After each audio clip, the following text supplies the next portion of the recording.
তখন আমার সন্দেহ হলো, আমি একটা চিৎকারও শুনছি। তো চিৎকার যে ও দিছে যেটা আমি বুঝতে পারিনি, ভাবছি পাশের ফ্ল্যাটের হয়তো কোনো বাচ্চা দিচ্ছে। আমি রামিসাকে দাঁত স্কুলে পাঠাবো, দাঁত ব্রাশ করতে বলছি, মুখ দিয়ে স্কুলের ড্রেস পরো। তো মেয়ে গেছে ওইখানে ওই রুমে গেছে দাঁত ব্রাশ করবো, তারপর ওর বড় বোন আবার চাচার বাসা যাইতেছিল।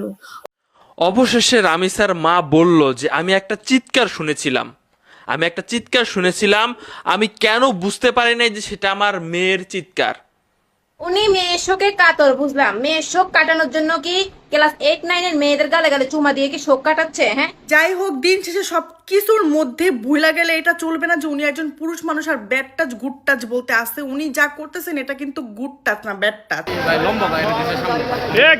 আসসালামু আলাইকুম প্রিয় দর্শক শ্রোতা, ইতিমধ্যে ভিডিওর গুরুত্বপূর্ণ অংশ বিশেষ আপনারা দেখে ফেলেছেন। আরো কিছু গুরুত্বপূর্ণ ভিডিও আমরা তুলে ধরার চেষ্টা করব। তার আগে অনুরোধ করব, প্রতি মুহূর্তে পর্দার আড়ালে ঘটে যাওয়া সকল আপডেট সবার আগে জানতে সাবস্ক্রাইব করুন আমাদের চ্যানেলটি। পরিপ্রেক্ষিতে আমরা গুরুত্বপূর্ণ ভিডিও দেখব। কথা বলা আমরা চলুন আগে ভিডিওটি দেখে আসি, তারপর আপনাদের সামনে কিছু গুরুত্বপূর্ণ কথা বলছি, চলুন দেখে আসি। তখন আমার সন্দেহ হলো, আমি একটা চিৎকারও শুনছি। তো চিৎকার যে ও দিছে যেটা আমি বুঝতে পারিনি, ভাবছি পাশের ফ্ল্যাটের হয়তো কোনো বাচ্চা দিচ্ছে। আমি রামিসাকে দাঁত স্কুলে পাঠাবো, দাঁত ব্রাশ করতে বলছি, মুখ দিয়ে স্কুলের ড্রেস পরো। তো মেয়ে গেছে ওইখানে ওই রুমে গেছে দাঁত ব্রাশ করবো, তারপর ওর বড় বোন আবার চাচার বাসা যাইতেছিল। ও আবার যাইতেছিল পিছু পিছু, তা ও বলছে কি তুমি ঘরে থাকো, বাসায় থাকো, আমি আসতেছি। চাচার ভিতরে 5 মিনিটে আসতেছি। ও দরজার ভিতরে রেখে গেছে। ও আবার যাইতে নিয়েছে, দরজাটা খোলার মাত্র ওরা নিয়ে গেছে টান দিয়ে। একটা জুতো ছিল আর একটা ছিল না। আর দেখলাম ওর বড় বোন চাচার বাসার থেকে একাই আসতেছে। তখন আমার সন্দেহ হলো, আমি একটা চিৎকারও শুনছি। তো চিৎকার যে ও দিছে যেটা আমি বুঝতে পারিনি, ভাবছি পাশের ফ্ল্যাটের হয়তো কোনো বাচ্চা দিচ্ছে। তখন সন্দেহ হয়ে ওই দরজা আমি অনেক ধাক্কাইছি, কিন্তু খুলতে পারিনি, খোলাই নাই। এরকম কোনো দেখি নাই, কথা বলি নাই কখনো। আসছে মাত্র কিছুদিন যাবত, আমরা কখনো কথা বলি নাই। উনি মেয়ের শোকে কাতর, বুঝলাম। মেয়ের শোক কাটানোর জন্য কি ক্লাস 8-9 এর মেয়েদের গালে গালে চুমা দিয়ে কি শোক কাটাচ্ছে? হ্যাঁ, এই ধরনের অ্যাক্টিভিটিস তো আসলেই দৃষ্টিকটু। ওনার অ্যাক্টিভিটিস তো একদমই ভালো না। হ্যাঁ, আবার একটা ভিডিওতে শুনতেছি ওনার মেয়েকে প্রতিদিন 10 টাকা করে দেয়। আবার ওনার মেয়েকে 10 টাকা দেওয়ার সময় উনি বলে 10 টাকা না, তোমাকে 20 টাকা দিব, আমাকে দুধা খাওয়াইতে হবে। একটা মেয়ে থেকে এইগুলো কেমনে বলে দুধা খাওয়াইতে হবে? একটা 7-8 বছরের বাচ্চা মেয়ে, মেয়েদের থেকে তো এগুলো বাবারা এক্সপেকটেশন করে না দুধা খাওয়াইতে হবে। এটা কোন ধরনের কথা? আমি এর পুরো বাপ দেখিনি এগুলো বলতে, দুধা খাওয়াইতে হবে। এগুলো কি? এই লোকটার অ্যাক্টিভিটিস একদমই ভালো না। তারপর কথা হচ্ছে আরেকটা মেয়ের বাবা তাকে দৌড়াই ধরতেছে একটা ভিডিও ক্লিপে, বলতেছে আমিও আপনার মতন, আমার মেয়ের সাথে এমন কাজ হয়েছে, আমারও একটা বিচার দরকার আছে, আমার আপনার সাহায্য দরকার। না, ওনার যে পাওয়ার, বাপরে যে ভাব, মানে কুত্তাপুন মারানা জাহাজের উপরে উনি ভাব দেখে গ্রামের বাড়িতে চলে গেছে মেয়ের কবর জানাজা দিবে। ওনার সময় নাই, উনি এখন এমন ব্যস্ত মনে হয় যে তারেক রহমানের বন্ধু। এখন নিজেকে তিনি তারেক রহমানের বন্ধুই দাবি করতেছেন, মানে মনেই করতেছেন। মানুষকে গণার সময় নেই, উনি ভাইরাল হয়েছেন, এই জন্য চাইছে তার ছিল তার মেয়ের বিচারটাও যেন সে পায়। তার কাছে গেছেন, কিন্তু সে পাত্তাই দিচ্ছে না। সে এত ভিআইপি, সে পাত্তাই দিচ্ছে না। কেমন একটা মানে মনে হচ্ছে নিজেই এখন প্রধানমন্ত্রী হয়ে গিয়েছে। ওই মেয়ের বাবারটা হয়তো ভাইরাল হয়নি, তাই জন্য সে বিচার পাবে না, সে বিচার পায়নি, এর জন্য রামিসের বাবার কাছে আসছে। আর রামিসের বাবার এই অ্যাক্টিভিটিস গুলো আপনারা কেমন ভাবে দেখছেন? আপনারা বলেন অনেকে আপনার মস্তিষ্কের সমস্যা না, আমার মস্তিষ্কের সমস্যা না। ওর বাবার কর্মের ফলে হয়তো তার মেয়েটার সাথে এমন হয়েছে, প্রাকৃতিক বিচার আছে। ওর বাবার হয়তো মলেস্ট করা, বিভিন্ন মেয়েদেরকে চুমা দেওয়ার অভ্যাস আছে। তার বাবা যদি মেয়ে মনে করি সবগুলো মেয়েদের চুমা দিত, তাহলে মেয়ের ক্লাসমেট বা ক্লাস পার্টি তার বয়সী ছোট ছোট বাচ্চাদেরকে চুমাটা দিত। সে ক্লাস 8-9 মেয়েদেরকে এমন ভাবে ফিলিং এরকম করতেছে, এটা কোন ধরনের শোকে কাতর? সবসময় আইন দেখাইতে হয় না, সবসময় আইন দেখানো যায় না। রামিসারা যখন মারলো তখন আইন কই ছিল?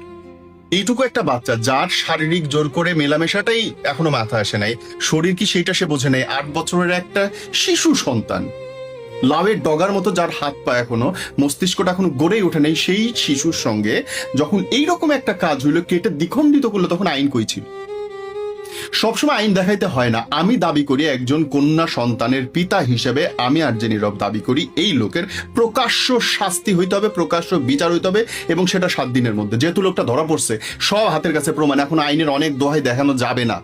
কিছু সময় শক্ত হাতে বিচার দেখানো জরুরি, পরবর্তী অপরাধ ঠেকানোর জন্য জরুরি। এবং সবাই সবকিছু হইলে বলে শাহবাগ চলো, শাহবাগ চলো। আমি দাবি জানাইতেছি এই লোকটার বিচার অনলাইনে সবাইকে দেখাইতে হবে, এবং তার বিচার হইতে হবে, তার শাস্তি হইতে হবে শাহবাগের মোড়ে, এবং সেটা প্রকাশ্য। প্রতিটি হাতের আঙুল 1 ঘন্টা পর পর কাটে বাদ দিতে হবে, এবং ডাক্তারকে বলতে হবে যেন সে যেন মইরা না জানায়, সে যেন বাইচা থাকে, তার প্রতিটা রক্তের ফোঁটা যেন অনুভব করতে পারে কষ্ট কাকে বলে। আজকে আমার সন্তানরা ঘরের মধ্যে সারাদিন বন্দি থাকবে, আমি তাকে বাইরে রাখতে পারবো না, সে সিঁড়ি দিয়ে নামতে পারবে না, লিফট দিয়ে নামতে পারবে না, পাশের বাসায় যাইতে পারবে, তো প্রতিবন্ধী হবে। প্রত্যেকটা বাচ্চা প্রতিবন্ধিত্বের শিকার হবে আমাদের ভয়ের জন্য, কারণ আমরা ভয় পাবো তাদেরকে ছাড়তে। আমি যখন লামিসার দাবি চাইতেছি, ঠিক সেই মুহূর্তে আরেকটা নিউজ আমার চোখে পড়লো, এবং সেটা হচ্ছে বনশ্রী সি ব্লকের, আর প্রতিষ্ঠানটার নাম হচ্ছে আল কুরআন ইন্টারন্যাশনাল হিপস মাদ্রাসা। সেটা 3য় তলাতে আরেকটা বাচ্চা বাথরুমের মধ্যে মায়েরা গলায় দড়ি চানায় ঝুলাই রাখা হয়েছে, এবং পুলিশ বলতেছে তার পায়ু পথে অস্বাভাবিকতা লক্ষ্য করা যাচ্ছে, নিশ্চয়ই সেখানটায় কিছু একটা হয়েছে। 3য় শ্রেণীর একটা ছাত্র। প্রতিষ্ঠানের নাম কি? মানে লজ্জা কই রাখবো আপনি আমারে বলেন? আপনারা আইনের কথা যদি বলেন যে প্রথাগত বিচারের সঠিকভাবে যাইতে হবে, সুপ্রিম কোর্ট, হাইকোর্ট, জজ কোর্টে করতে করতে আমরা নতুন আরো অনেক কেস দেখবো। এর মধ্যে আমরা প্রত্যেকে আমাদের সন্তানের জন্য একটা অশনি সংকেত সৃষ্টি করে রাখবো, তুই বাইরে যেতে পারবি না, তুই খেলতে পারবি না, কারোর সাথে মিশতে পারবি না। 2 বছর পরে এই বাচ্চাগুলোর কি হবে একবার ভাইবে দেখছেন? এমনিতেই বাংলাদেশে গড়পড়তা 10% উপরের মানুষ প্রতিবন্ধিত্বের শিকার, তারপরে এই সংখ্যাটা কোথায় গিয়ে দাঁড়াবে? নেক্সট প্রজন্ম কি হবে আপনি যদি আইনের দোহাই দেন?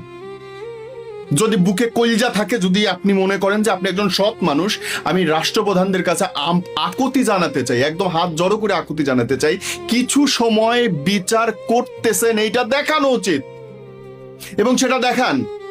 যে কোনো কিছু হইলে আপনারা শাহবাগ মোড় দখল করে বসে থাকেন, শাহবাগ মোড়ের বিচার করেন তো সবগুলো গণমাধ্যম সেটাকে লাইভ প্রচার করবে। যার মনে এখনো শয়তানি আছে, যারা এখনো এরকম খারাপ কাজ করে বেড়াইতেছে শিশুদের সঙ্গে, তাদের মনে ভয় ঢুকবে, এবং সেইটা আপনার দায়িত্ব রাষ্ট্রপ্রধান হিসেবে।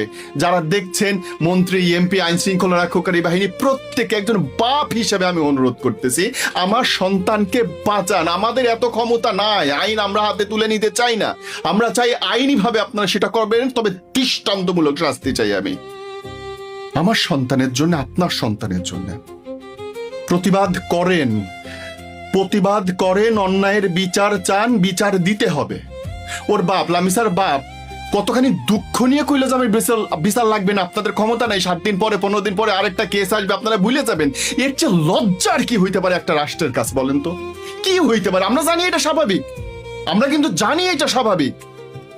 2 দিন পরে আমার বাচ্চারা স্কুলে গিয়ে মরবে, তারপরে নতুন একটা কেস দিবেন, 10টা তদন্ত কমিটি বানাবেন, 5 সদস্য বিশিষ্ট তদন্ত কমিটি, 50 বছর লাগায় 50 বার দিয়ে রিপোর্ট চেঞ্জ করাবে। বিচার আর হবে না, আর বিচার না হলে অপরাধ বাড়তে থাকবে। আজকে আমার সন্তান, কালকে আপনার সন্তান হবে, যদি আজকে আপনি এই প্রতিবাদটা না করেন। আমি বিচার চাই, প্রকাশ্য শাস্তি চাই আমি। মানুষকে যে টাকা দিয়ে কিনে ফেলা যায় সেটা রামিসার বাবাকে না দেখলে বোঝাই যেত না। দেখুন, রামিসার বাবা গ্রামের বাড়িতে গিয়েছে এবং সেখানে তার হাতে মোটা অঙ্কের টাকা পেয়ে রামিসার বাবার মুখে হাসি ফুটেছে। ভুলে গেছে তার আদরের সন্তান রামিসাকে, ভুলে গেছে তার আদরের সন্তান রামিসাকে কতটা কষ্ট দিয়ে পৃথিবী থেকে নাই করে দিয়েছে এইসব বিষয়কে। আসলে এজন্যই বলছি যে টাকাই হচ্ছে আসল সুখ। টাকা দিয়ে ভাই কেনা যায়। আসলে যে অমানুষ তাকে টাকা দিয়ে কেনা যায়, যে মানুষ তাকে কখনোই টাকা দিয়ে কেনা যায় না। রামিসার যে বাবা রয়েছে, ওনার ফেস স্ট্রাকচার দেখে আমার কেমন জানি একটু গরমিল মনে হচ্ছিল, যে এই লোক এত কান্নাকাটি কিভাবে করে, এই লোক তার মেয়েকে এত ভালো কিভাবে বাসে। আসলে সব কিছুই ভাই অভিনয়।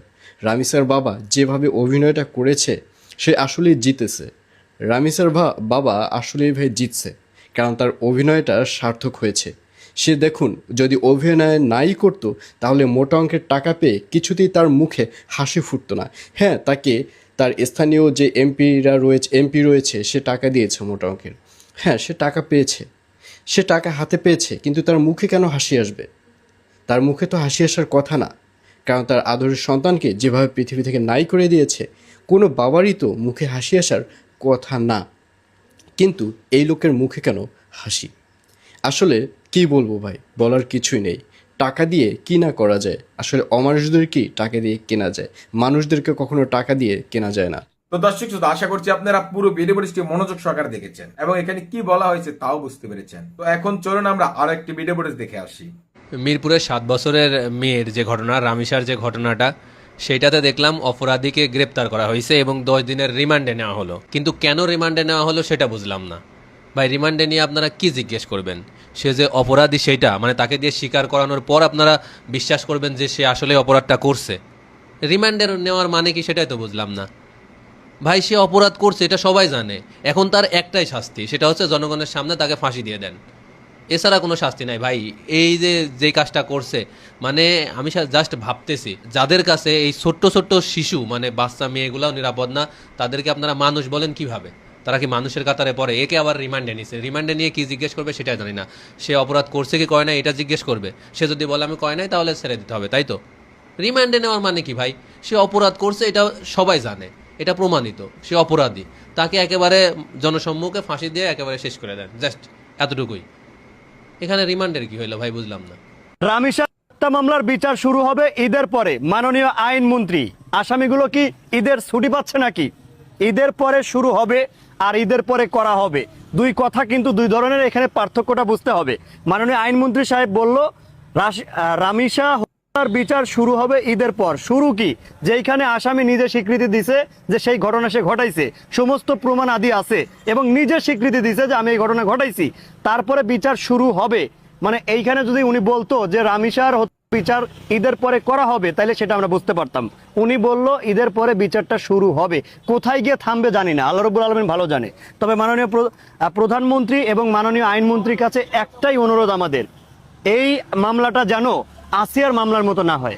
আসিয়ার হত্যাকারীকে মৃত্যুদণ্ড দিছে আজ থেকে আরো বছর খানিক আগে, এখনো তার রায়টা উচ্চ আদালতে দৌড়াদৌড়ি করতেছে, উচ্চ আদালতে আপিল করে রাখছে, এখন পর্যন্ত রায় কার্যকর করা হয় নাই। আসিয়ার হত্যাকারীকে এখন পর্যন্ত রায় কার্যকর করা হয় নাই, মৃত্যুদণ্ড।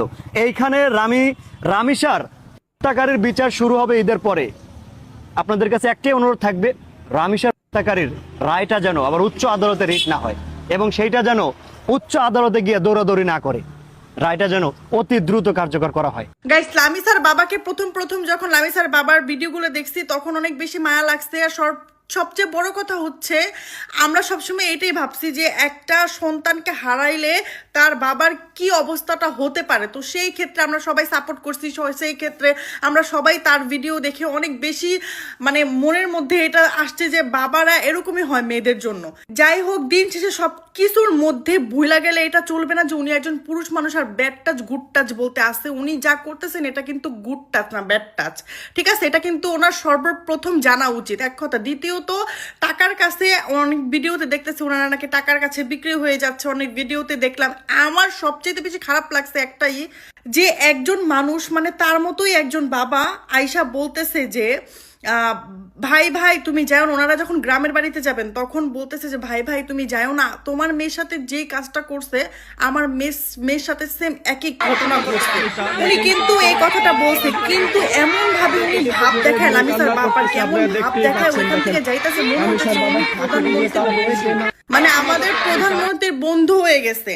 দেখেন, এটা আপনার ভাবলে চলবে না যে আপনার প্রধানমন্ত্রীর বন্ধু, ঠিক আছে? আপনার সবচেয়ে সাপোর্ট করা হয়েছে এই কারণেই যে আপনার মেয়েটা ছোট আর খুব নির্মম ভাবে ওকে, যাই হোক, সবাই সাপোর্ট করছে। ইভেন কি আপনার জায়গায় যদি অন্য কোনো মেয়েও হইতো, যদি ওরা অনলাইনে থাকতো, অবশ্যই তারেক রহমান আমাদের যেহেতু সরকার, উনি অনেক ভালো, সবাই জানে ভালো মনের মানুষ, তো এই বিচারটা আপনার ক্ষেত্রে অন্য কারো হইলেও হইতো।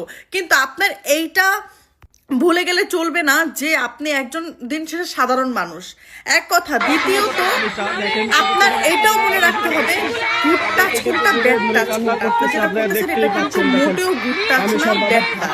আপনার মেয়েকে আপনার পাশে বসানো উচিত না, কারণ সে যদি এখন বড় হয়েছে, আপনার মেয়েকে। অবশেষে রামিসার মা বলল যে আমি একটা চিৎকার শুনেছিলাম, আমি কেন বুঝতে পারি নাই যে সেটা আমার মেয়ের চিৎকার।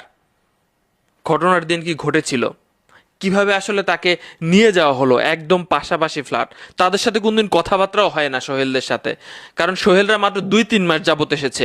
প্রশ্ন এখানে আরেকটা উঠেছে যে বাসা ভাড়া দিচ্ছে আসলে কাদের সাথে কাদের থাকার একটা বাসা ভাড়া দেওয়া হচ্ছে, এটা নিয়েও প্রশ্ন আসে।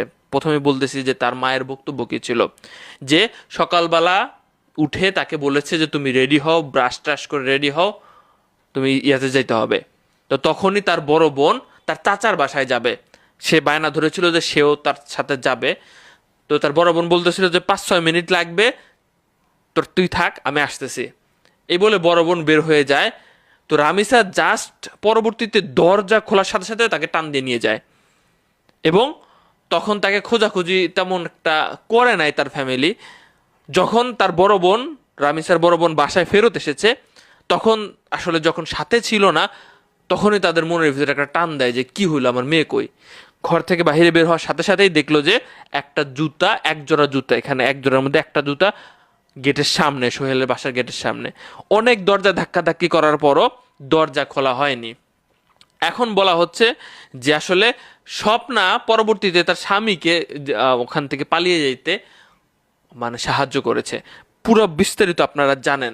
এখন আমার কিছু প্রশ্নের উত্তর আপনারা দিয়ে যান। দেশ যিনি চালাচ্ছেন তারাও মেয়ে আছে, বিভিন্ন জায়গায় তাকে আমরা যেতে দেখি। এই ফ্যামিলির কাছে উচ্চ লেভেলের পর্যায়ের কে গিয়ে সান্ত্বনা দিয়েছে? এবং তার বাবার যে প্রশ্ন, একটা মাত্র প্রশ্ন, আপনারা বিচার করতে পারবেন না। এখন আমিও বলতে বাধ্য হচ্ছি যে এই বিচারটা আসলে দীর্ঘ প্রক্রিয়ায় চলে যাবে। আমি যত উচ্চ মাধ্যম আছে, আজকে বক্তব্য সবার আপনি শুনেছেন, আমাদের একজন বললেন 7 দিনের মধ্যে তদন্ত কমিটি মানে তদন্ত শেষ করে চার্জশিট জমা দেওয়া হবে। এরপরে আর আমাদের দায়িত্ব থাকে না, এরপরে আদালত পুরো বিষয়টা দেখবে। সেখানে আসামি পক্ষের মানুষজন সময় চাইতে পারে, বিভিন্ন ইয়ে করে সময় নষ্ট করতে পারে, এবং তারা বিভিন্নভাবে আপিল করতে পারে, এবং একটা দীর্ঘ লাইন বলতে পারেন, দীর্ঘ এতদিন আমরা ভুলে যাব, এটা আবার নতুন আর একটা ইস্যু আসবে। তো আপনাদেরকে কেউ কি ভরসা দিয়েছে? এই যে আপনারা যে এত কিছু বলতেছেন যে বিচার এখনই করে ফেলো 2-3 দিন, 5 দিন, 7 দিনের মধ্যে, আপনারা বলতেছেন বিচার করতে, কিন্তু আমি শুনলাম যেটা বলতেছে তারা, যে তড়িঘড়ি করে কোনো কিছু করা আসলে ভালো হবে না। এখানে আমার প্রশ্ন হচ্ছে, যেখানে আসামি নিজে সকল কিছু স্বীকার করে, সেখানে আর এত সময় লাগার দরকার কি?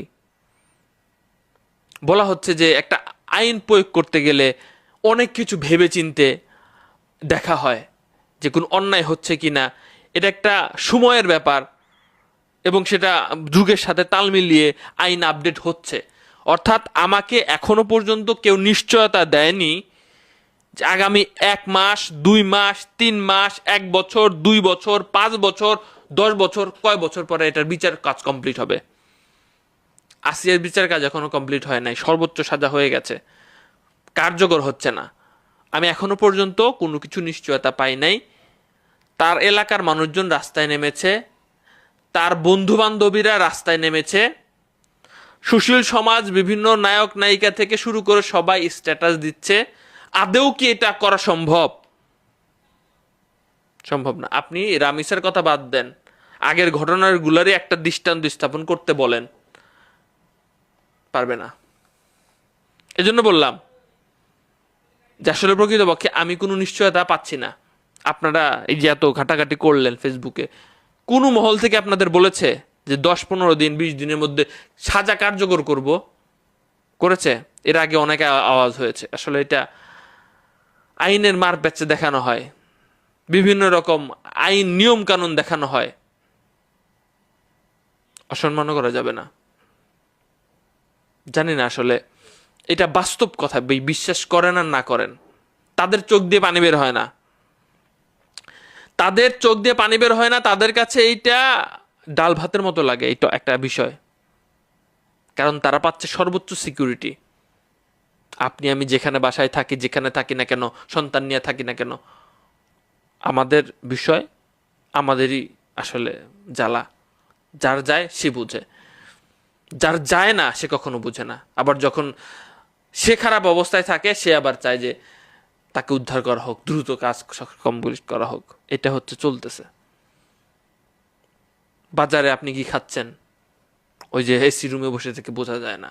আবার উনি যখন এসি রুম থেকে তখন বিতাড়িত হয়ে আমাদের সাধারণ জনগণের কাতারে আসবে, তখন বুঝবে, তখন কথা বলবে। এটা আমি শুরু থেকে দেখে আসতেছি। রামিসার বাবা বলেছিল না যে স্ট্যাম্প দেন আমি লিখে দিব, স্ট্যাম্প দেন আমি লিখে দিব যে এটার বিচার হবে না। উনি একজন মানুষ হয়তো বা হবে যে এতটা আপসেট হয়ে তিনি দেখতেছেন দীর্ঘদিন যে এগুলোর বিচার কেমনে হয়, এতটা আপসেট হয়ে তিনি বলতেছেন স্ট্যাম্প দেন আমাদের, স্ট্যাম্পের ভিতরে লিখে দেব যে এটার বিচার হবে না, এটার বিচার ঝুলে থাকবে দীর্ঘদিন, আমরা ভুলে যাব। আবার নতুন একটা টপিক এসে 10-15 দিনের ভিতরে বাংলাদেশে ঘটতে তো সময় লাগে না, আপনারা ভুলে যাবেন, লিখে দিব আমি বিচার চাই না। এই কথা বলার পরেও আজকে নিউজ হয়েছে, দেখেছেন? আজকে নিউজ হয়েছে, আপনারা দেখেছেন? 7 দিনের ভিতরে তদন্ত কমপ্লিট হবে। আরে বাংলাদেশের মানুষজন কয়দিন মনে রাখে একটা বিষয়? 7 দিনের মধ্যে তদন্ত, এটাই দ্রুত তদন্ত কমপ্লিট হবে। তদন্ত কমপ্লিট হওয়ার পরে এটা আদালত পর্যায়ে যাবে। সেখানে আসলে বলার নিয়ম নাই, হস্তক্ষেপ করার নিয়ম নাই। সবকিছুর উপরে বা ঊর্ধ্বে কি আমরা যেতে পারি না? এখানে দ্রুত সাজা কার্যকর, যে 1 মাসের মধ্যে, আমি তো বেশি বললাম, 1 মাসের মধ্যে 15 দিনের মধ্যে সাজা কার্যকর করে দেখিয়ে দিব। দেখেন তো পরবর্তী 1 বছরে এগুলো কতগুলো ঘটনা কমে যায়। আপনারা দৃষ্টান্ত স্থাপন করতে পারছেন না, ব্যর্থ আপনারা। গত ভিডিওতে আমি একটা কথা বলেছিলাম যে এই ঘটনায় সোহেলের সাথে আরো একজন সহযোগী ছিল। অনেকে বলতেছিলেন যে এটা সেই সহযোগী কে, ধরলো না কেন, বা এটা আপনি কোথায় পেলেন? আপনি কালোর কণ্ঠ নিউজ দেখেন। এবং এখানে বলা হচ্ছে যে তার স্ত্রীকে ঘরের ভিতরে নাকি সিটকানি দিয়ে আটকে রাখছিল ঘটনার সময়। আবার কিছু কিছু পত্রপত্রিকা এসেছে যে স্বপ্নাই, অর্থাৎ তার সোহেলের স্ত্রী, এই মেয়েটাকে ভুলিয়ে ভালিয়ে নিয়ে গেছে। ক্লিয়ার না আমাদের কাছে। এখন সেই 3য় জনকে ধরা হয়নি বা তদন্তের স্বার্থে তাদের কথা প্রকাশ করা হয়নি। তবে মেইন কালপিট যে সোহেল, এই মেইন কালপিট। যেটা বলতেছিলাম, এখানে আমরা 7 দিন, আপনাদের আসিয়ার কথা মনে আছে? কয় বছর? 1 বছর তো পার হয়ে গেল। প্রশ্ন করা হয়েছে যে 1 বছর পার হয়ে গেল, সর্বোচ্চ সাজা হইল, কার্যকর হয় না কেন? আইনমন্ত্রীকে প্রশ্ন করলেন, এটা আমাদের কাছে না, এখানে আমরা হস্তক্ষেপ করতে পারি না।